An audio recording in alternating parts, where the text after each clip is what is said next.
So now let's talk about the transplant. First order of business was COVID test to make sure that I was fine. Then from there went more blood work.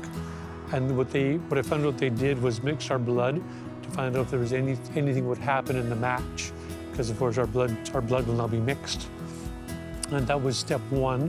And then it was just a matter of, okay, then you wait for the results and you go back to your hotel room and wait.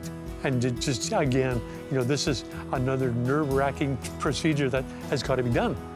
I understand you had 2 wishes. Can you talk about those two wishes? About a year ago, I got a call from the nephrologist, transplant nephrologist, and he said, Michael, if you got a wish, what would it be?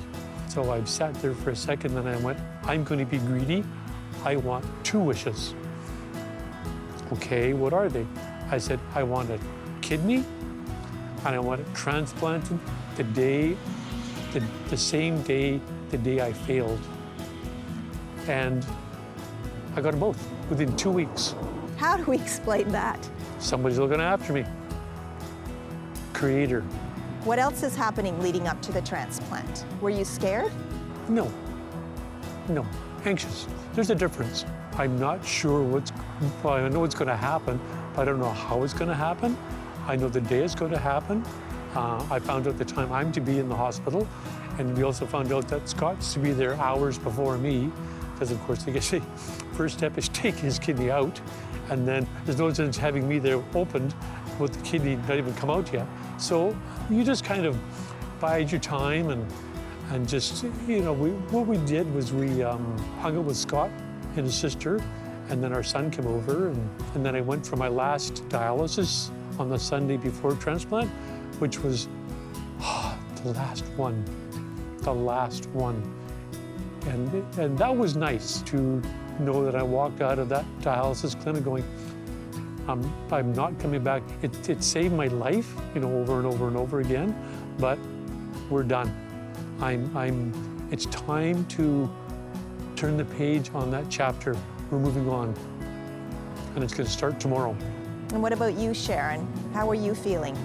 Anxious that something would call it off at the last minute.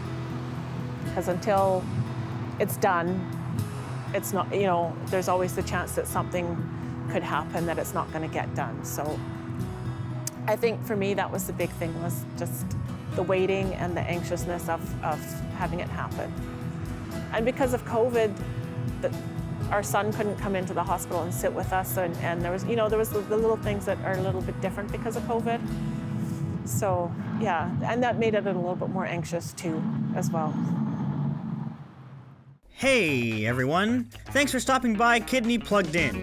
If you liked the video, please give it a thumbs up. And while you're at it, don't kidney around. Hit that subscribe button right now. It helps us out a ton.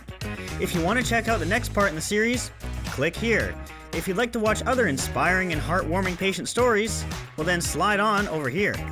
Cheers, and we'll see you next time on Kidney Plugged In.